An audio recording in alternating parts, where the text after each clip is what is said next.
Magandang araw kaibigan! Tuloy po kayo sa Felicidad's Channel. Sa mga kwento ng buhay at pag-ibig na hinalukay sa natatagong baul ni Felicidad. Pero bago po tayo magpatuloy, huwag niyo pong kalilimutan na i-like ang video, i-subscribe ang channel, at i-click ang notification bell para lagi kayong updated sa mga parating pa na upload.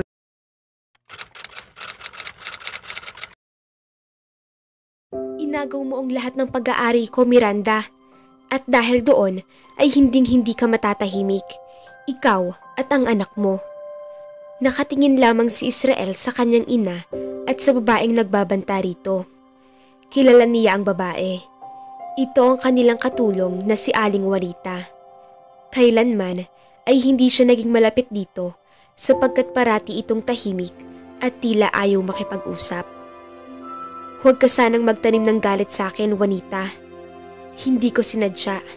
I never planned to. Huwag kang mag-Ingles para lang ipamukha sa akin kung ano ang lamang mo sa akin. Malinaw sa akin kung ano ka at kung ano ako. Isinusumpa kita.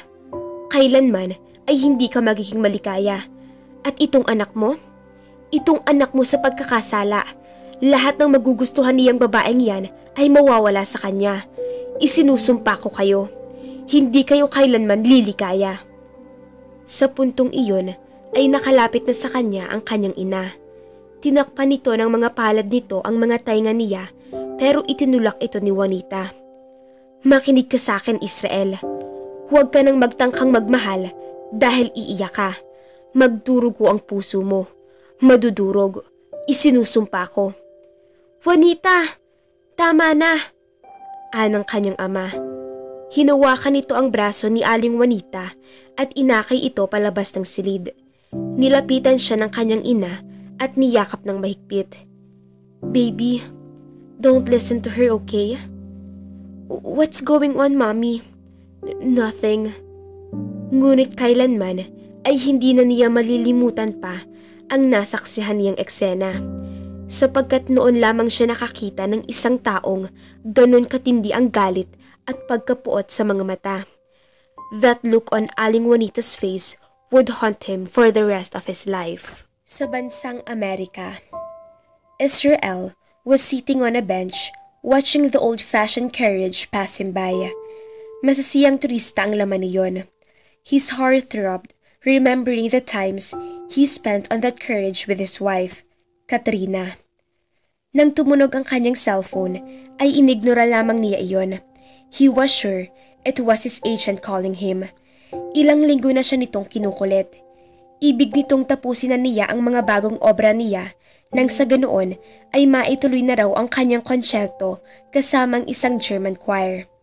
He was a world-renowned pianist. Frankly, the agent could put his fingers on fire and he wouldn't care that moment. It's been a year, Israel. Move on. Your fans are waiting. Natatandaan niyang sabi ng kanyang agent. His agent managed world-class performers. He knew he was the most sought after among all his agent's talents. Ang mga audience niya ay hindi lamang fans ng classical music, kundi maging iyong mga mula sa bagong henerasyon.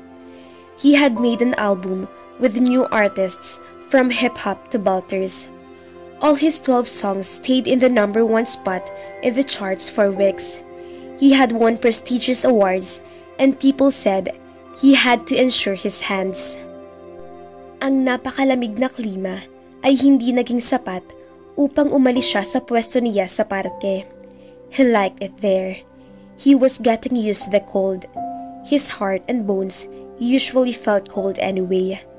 Ayaw na niyang umiyak sa pagluluksa, kaya nagpa siyang maglakad-lakad. Walang ibang laman ng isip niya, kundi ang kanyang asawa at anak. Both departed. Katrina was the love of his life. Dumating ito sa kanyang buhay kung kailan sinabi niya sa kanyang sarili na magpapahinga muna ang kanyang puso sa sunod-sunod na naging kabiguan niya. Before Katrina was Martina, and before Martina was Bethsaida. Ang dalawang naunang babae ay minahal niya ng labis, ngunit nasaktan lamang siya. Both found another man. He loved them dearly, but things had to happen. Nang makilala niya si Katrina, ay natiyak niya sa puso niya na ito na ang babaeng itinadhana sa kanya. They were great together. Nakilala niya ito sa isa sa mga konsyerto sapagkat nagtrabaho ito sa agent niya bilang assistant. They fell in love and their whirlwind relationship sent them to Las Vegas. They got married there. Isang buwan pa lamang silang nagsasama nang sabihin ito sa kanya na nagdadalang tao ito. 8 months later, she gave birth to a baby boy whom she named Caleb. Pinagbigyan niya ito kahit pa napagkasunduan na nila ang ipapangalan nila sa kanilang anak ay Carlito, na siyang pangalan ng kanyang ama.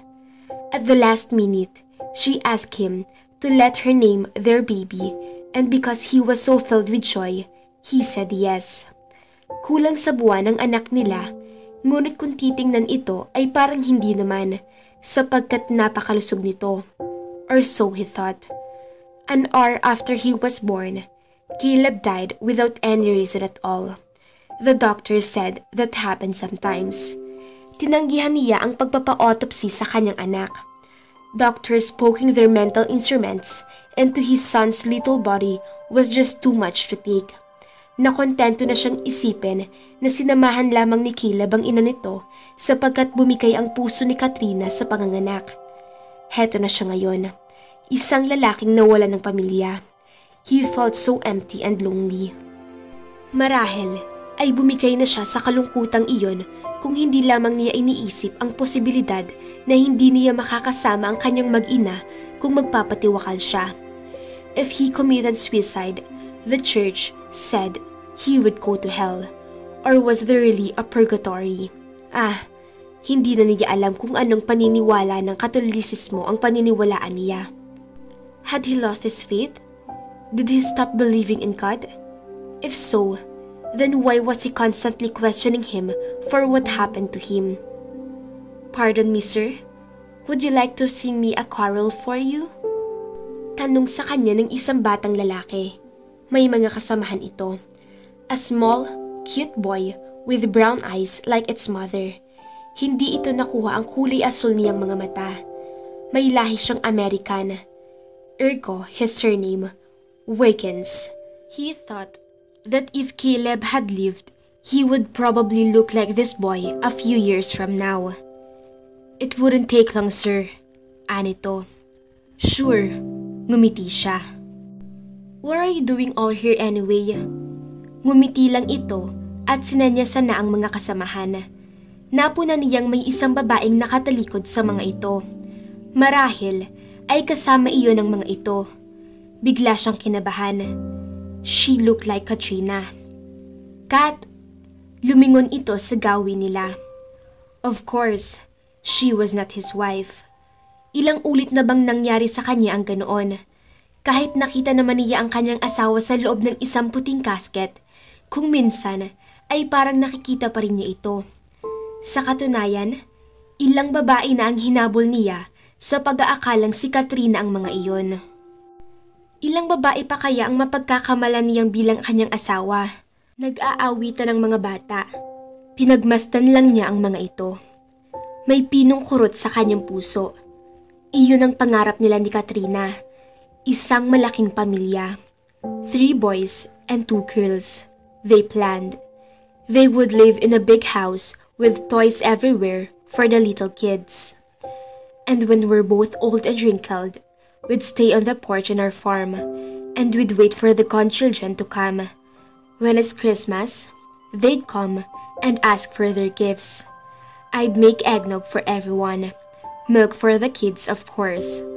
While you, my darling, will play the piano while we all sing out of tune, said Katrina.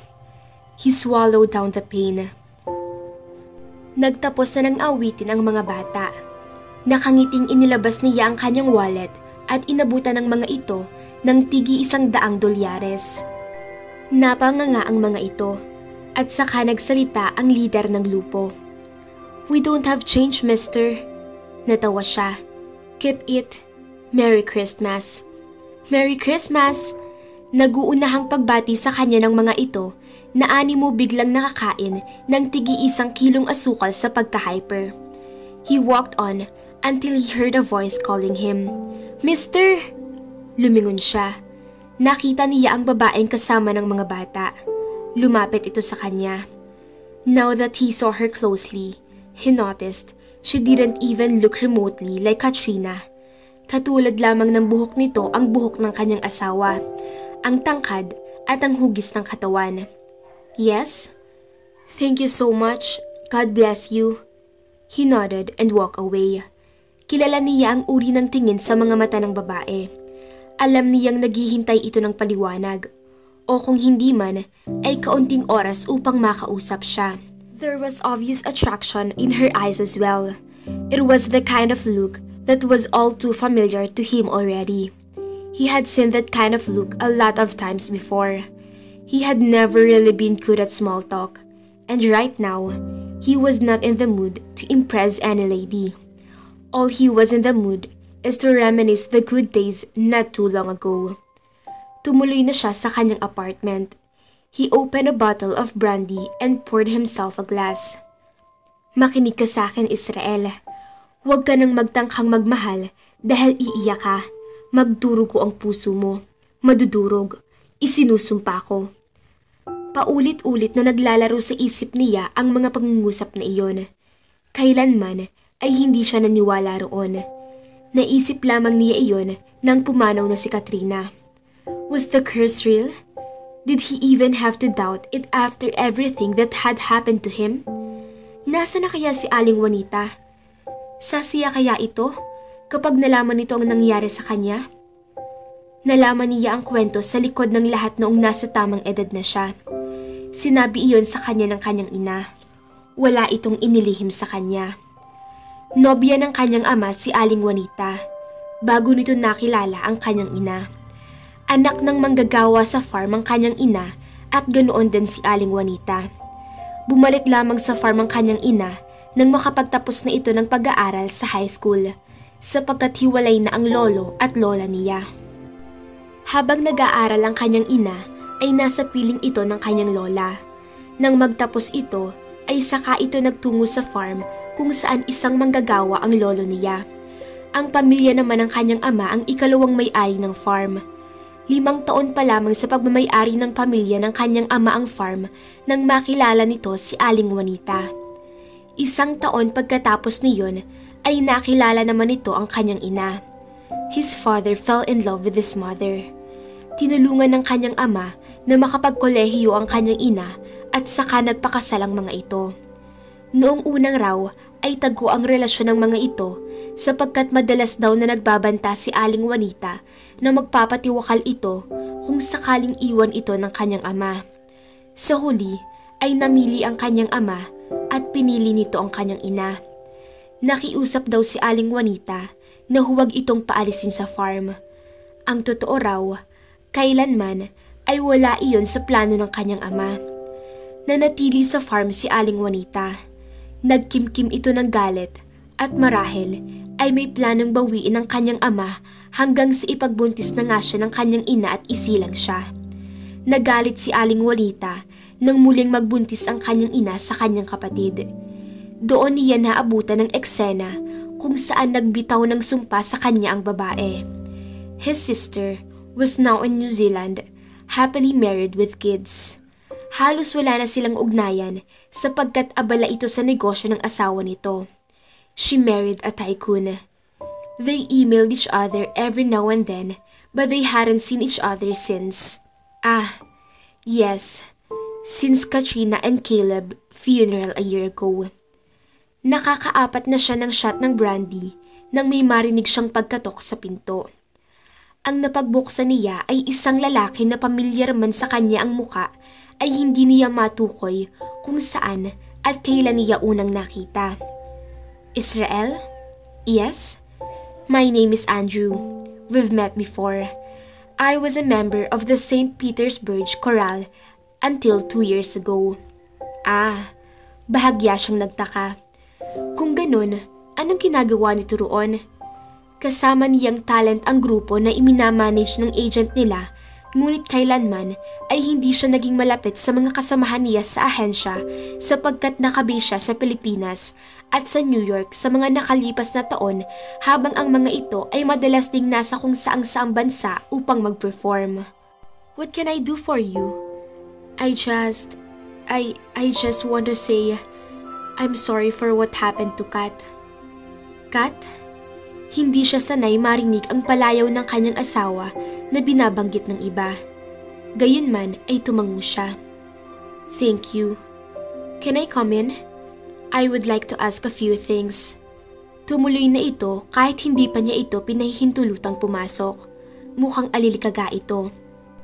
You see, I left the group 2 years ago and I sort of went backpacking all over Asia and I cut off all communication from this world.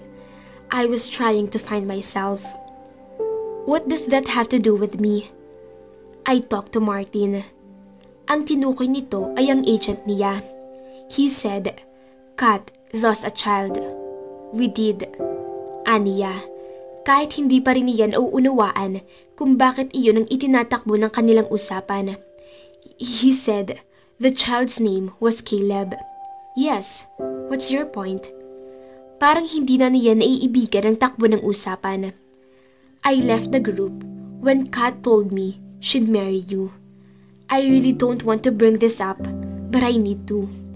I need to know for sure if Caleb, the baby was really yours and... Hindi na nito natapos ang usapan sapagkat piniretsahan na niya ito saka isinandal sa pader. Get the hell out of here and don't you ever come back and do not ever mention this to anyone. You hear me? You lying fuck. Pakiramdam niya ng mga sandaling iyon ay may makakaya niyang pumatay ng tao. She's gone, man. Nothing can change the truth. Not you. Not me. I just want to know. He was mine. Are you sure? You bastard. That means you're not. She named the kid after me. Like she always said she would. But I didn't know I got her pregnant. Because you never did, bastard. Pinakawala na niya ito at bumagsak ito sa sahig. Tumayo ito kaagad at tumalikod na. Akmang isasara na niya ang pinto nang lingunin siya nito at muling nagtanong. Where are they resting? In the Philippines, right? Where exactly? None of your business. I can ask Martin anyway. Then do that. Singhal niya. Saka isinara ang pinto. Nagpalakad-lakad siya sa kanyang bahay. Hindi siya mapakali. Bigla ay animo isang puzzle na unti-unting bumabagsak ang bawat piraso ang mga ideya sa isip niya. Katrina changed the name of the baby at the last minute.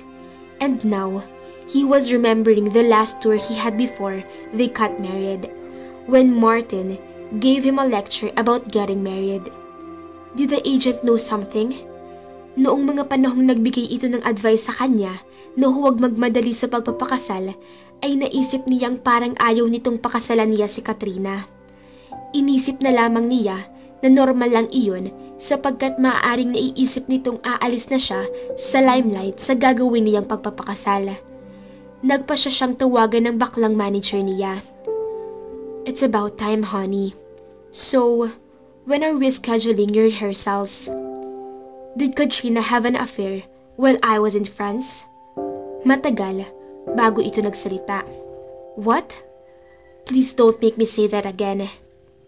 Did Andrew talk to you? He did. I tried to warn you about Katrina. Israel, you wouldn't listen. You knew about this all along? How many other people know this? Pakiramdam niya ay pinagsakluban siya ng langit at lupa. I don't know. Maybe Andrew's friends. I'm not sure. They were keeping it under wraps. I just found out because I saw Katrina in his place one day. I talked to Katrina and she begged me not to tell you. I told her I wouldn't because I didn't have any right to do that anyway. She changed the baby's name at the last minute. Tahimik lang ito sa kabilang niya. Parang dinikdik ang puso niya. Have you known all along about the child? That he's not mine? I just figured he wasn't since she named him after Andrew. Andrew Caleb. I'm sorry, Israel. I know how you feel. No, you don't, sambit niya. You have absolutely no idea how it feels like to mourn the death of a completely and total stranger and her baby. You have absolutely no idea, Martin. None. Ibinaba na niya ang auditibo. Parang nanlaki ang kanyang ulo. Biglang nag-init ang puso niya, ngunit hindi iyon tumuloy sa kanyang mga mata. Bagkus ay animo likidong apoy iyon na kumalat sa mga ugat niya. He was mad. And the thing that made him mutter was the fact that he could no longer confront Katrina. Sweet, dear Katrina, who had always belonged to Andrew. Ang nakalipas na ilang taon sa buhay niya, na hanggang ngayon ay daladala niya sa kanyang dibdib, ay isang napakalaking kasinungalingan lamang pala. Maya-maya ay nakatanggap siya ng isang SMS mula kay Andrew. Forwarded SMS iyon mula kay Andrew. Sinasabi lamang niyon na buksan niya ang email niya. He was guessing that Andrew got his email from Martin. Ayaw sana niya, ngunit napilitan siya. Dinaig siya ng kanyang kuryosidad para sa misteryong bigla na lamang bumulaga sa kanya. Ang nasa email niya ay forwarded emails ni Katrina kay Andrew. May note doon si Andrew na nagsasabing sa loob ng 2 taong pag-iikot nito sa Asia ay hindi nito pinagkaabalahang buksan ng email nito noon lang. Katrina's last letter. Dear Andrew, I know you still hate me for marrying him. You see, I have to. I need him. He loves me. Well, you love me too, but you love your freedom more. You want me to resign from my job and travel with you. Something I cannot do. My sister needs all the help she can get too. You know, she's sick. I also want what's best for my family back home. When I first got here in the States, I thought everything's going to be okay for me and my family until my sister got sick. I need him, Andrew. Will you change your mind and come back with the group? Maybe we can work something out. I'm pregnant with your baby, Andrew. This changes everything. Email me back as soon as you can. I love you. I will always love you. Kath. Inoff na niya ang laptop niya, saka nagsindi ng sigarilyo. Katrina, how dare you do this to me? You are like them, Martina and Bethsaida. Pagdungaw niya sa bintana, ay nakita niya ang mga pagbagsak ng snow. He looked up at the sky and wondered if there was someone or somewhere else in the world at that moment who felt exactly as terrible as he did that moment. He looked at his watch. It was 3:30 in the afternoon. It felt like it was already nighttime and the darkness somehow assimilated in his soul. Unang kabanata pa lang, pero kasing lamig na ng panahon ang damdamin ni Israel. May naghihintay pa bang magandang bukas sa ating binata? Sa gitna ng mga panloloko at pag-iwan sa kanya ng kanyang minamahal? Huwag po kayong bibitaw dahil paiinitin namin ng panahon sa mga kaganapan dito sa kwento ni Felicidad. Subaybayan!